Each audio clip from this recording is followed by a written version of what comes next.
Hey everyone, Dr. Eric, the fitness physician, where I talk about all things related to hormonal fitness, muscle medicine, and much more. So I help people over 40 optimize their strength, metabolism, and hormones so they can live a life full of strength, energy, and vitality. So doing telehealth all across the country and have a few courses coming out this year, and that first one coming out very soon. Check out the Facebook group, Dr. Eric Secrets of Cellular Nutrition and Fitness. And let's go. So today we're going to do first of another multi-part series. This will be probably just a couple videos. This is one that this gets brought up a lot by patients. I see it online on forums, like about sex drive or libido. How do I boost my libido? How do I boost my sex drive? Both men and women.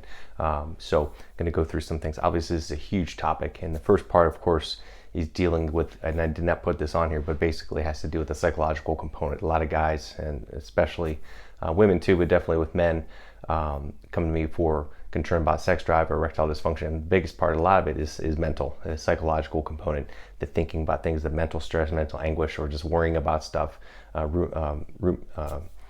rumination about thoughts and things. And especially if you have, with libido, especially if you think about work, think about different things going on, even if it's just a mild stress, you're just distracted, that's going to detract from that ability, that thought, to have that relaxation phase and just to feel good about yourself and to feel horny, quite frankly, and to get in the mood, right? If you're stressed out, you're worried about stuff all the time, of course that can lead to erectile dysfunction, which just propagates a cycle. A lot of guys will have this and then they worry about it next time, and it makes it more off. It can happen next time because they're worrying about it, and it's a vicious cycle. Women get this too. And I speak about the psychological component because typically with women, it's a lot more emotional, right? There's more to it than that. It's not just about hormones or vaginal dryness and things, although that can happen. But a lot of times there's other things too, again, psychological and mental, but women tend to have a lot more emotional concerns and thoughts and going through their head, and they need more connection, more intimacy, more communication. There's different things that are involved above and beyond just the physical. So that's a huge component, and that's one thing I want to address because that's probably one of the more important things. And then of course, fitness, right? If you're overweight, if you're eating poorly, if you have a poor diet, you're not exercising, of course that's going to cause inflammation. You're not going to be in the mood because your hormones are out of whack, your metabolism is low, your overall mood is low, everything is off, because if you have a shitty diet, you're inflamed, your metabolism, your energy levels are low. So nutrition and fitness, as with everything, the foundations, right? Make sure you're sleeping, eating right, getting in shape, trying to lose weight. Those are the most important things. Everything else that I throw on here is going to be extra, but it's going to kind of tie into that a little bit. So another one that sometimes gets forgotten about is dopamine, right? It's a neurotransmitter that's very important for everything, but for proper mood, motivation, drive, the feel-good feeling, the confidence in yourself, and the ability to and desire to want to go and do things and conquer new challenges, and to get out there and meet people. So dopamine is huge, and when it's low, that can definitely affect sex drive. It can affect erectile function. It can affect your testosterone levels. It can affect many, many things, and it's impacted on many, many things. And again, this is a whole lecture in and of itself, but just talk about some of the top ones here. And again, hormone optimization, diet, and exercise are going to be heads and tails above this, helpful for dopamine, right? Excuse me. But things like simple things like exploration, trying new things, a new route to work, going on a new travel adventure, trying a new workout, just anything new that you're going to explore and break out of that rut and try the things. That's why people get that dopamine rush, right, from when they're exercising or they're doing something new, or even having a cheat meal or a piece of chocolate, right? It's that dopamine rush, but you don't want to chase that. You want it to be the journey, not the destination, because then otherwise you'll get attuned to that. You'll get kind of a tolerance to that effect. So just enjoy the journey, but mix it up.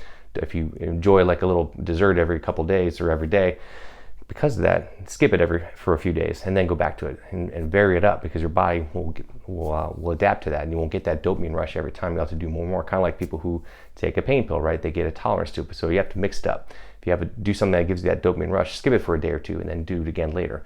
And if you keep that varied, that'll keep that dopamine maximized. Laughing, relaxing, enjoying yourself. Just again, that relaxation is going to help with dopamine. Same with laughing. Laughing can also boost prolactin. So these things are going to be very helpful for that as well. Posture, simply the Superman posture, right? Or the Wonder Woman posture for women. That's been shown actually. If you do that for a few minutes at a time every day, that will actually boost dopamine. And it's free, right? It's super easy to do. You can do that while you're standing there reading a book or reading something online or doing some work. Stress is huge, right? Again, I talked about this at the beginning. Stress mitigation is massively important. If your stress levels are elevated, cortisol is elevated, that's going to crush all your hormones, and definitely your sex drive as well, because you got too much going on. You're too distracted, and the stress hormones are going to crush the dopamine and knock down your hormones. as well. Gut health is massively important as well. So if you're eating a crappy diet, or if the foods that are bothering you or irritating you, you got to get rid of those, because inflammation, that can lead to inflammation. And that gut health can also affect all the neurotransmitters. In the gut is where a lot of neurotransmitters are made, especially things like serotonin, and that can adversely affect dopamine. You want those in balance, right? If you have too much serotonin or other inflammatory molecules, or cortisol or other inflammatory markers, this can lower dopamine. Sun, get out and get your sun, right? That's important for overall health, steadying the circadian rhythms, for boosting your mood, priming your energy, right? We're all solar beings, right? Vitamin D production, and it's going to help with other neurotransmitters and hormones as well. So I'm actually getting my pen because I forgot my favorite one, right? Ice, or I should say cold. Ice baths, cold showers, cold thermogenesis. These are all little tactics. Those are great for boosting dopamine, especially a cold shower first thing in the morning. It's a great boost of dopamine. And unlike certain things can boost your dopamine temporarily, but this one will give more of a long-lasting release throughout the day. It lasts for hours at a time, if not more. So that's a great way to get a long, sustained dopamine release. There are supplements, of course, you can take as well. I won't get into too much of that here, but things like making sure you're getting, again, when I talked about your diet, making sure you're getting all the amino acids like tyrosine and phenylalanine are two key amino acids that are needed for the production of dopamine, as is vitamin C. So if you're not getting appropriate amino acids, that could be harmful and inhibit your dopamine production. So supplementing with things like L-phenylalanine or tyrosine, or just getting a good amino acid blend, or make sure you're eating adequate protein from whole food sources, that's going to cover that. Number 2 is inflammation, right? And I touched on this before. A clean diet, clean gut, getting all your micronutrients, your fat soluble vitamins, your A, D, E, and K, optimizing your sleep, reducing inflammatory molecules in foods and substances such as seed oils and PUFAs.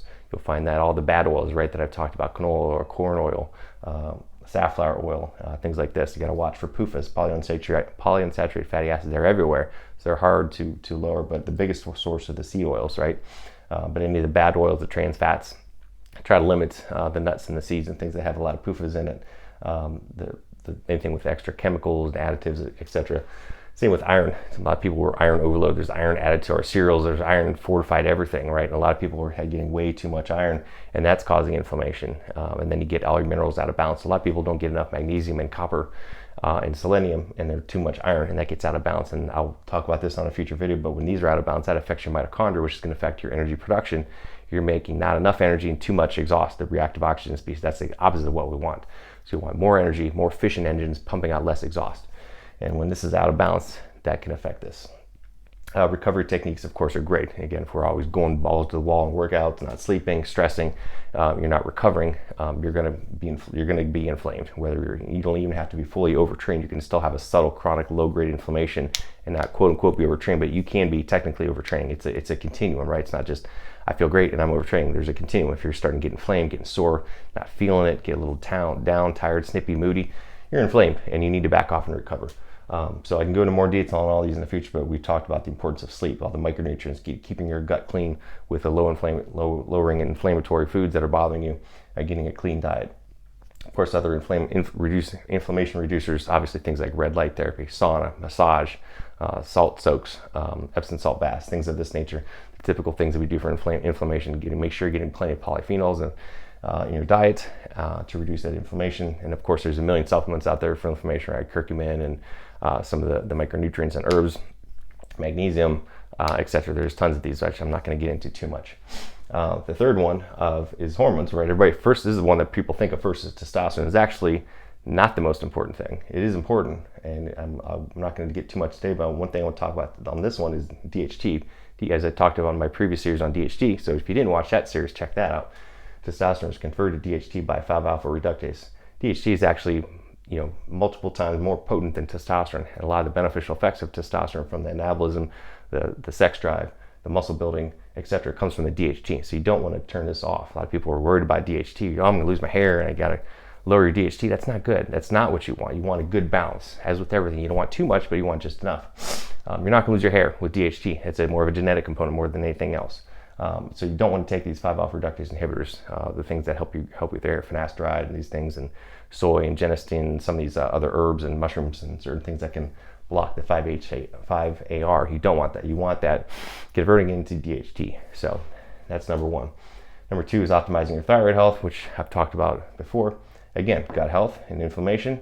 Lowering prolactin. Again, we'll talk about that on the couple next video, but biggest one here is boosting your dopamine. By doing that, you're going to lower prolactin.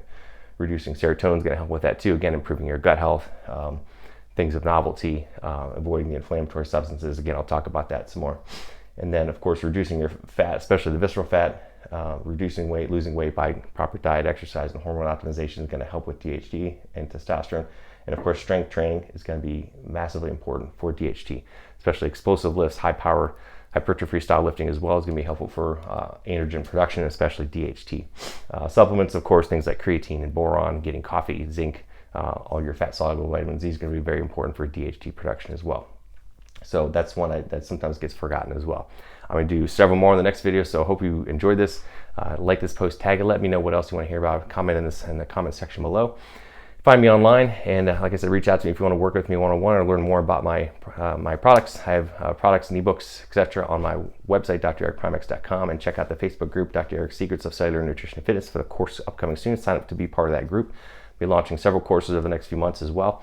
And let me know what else you want to learn about, and I'm gladly talk about it. Happy to help in any way, shape, or form. Everyone go out there and have a great weekend. Remember, live to give. Do something nice for someone. Pass it forward. Let's have a great weekend. And everybody, we'll talk to you soon. Bye.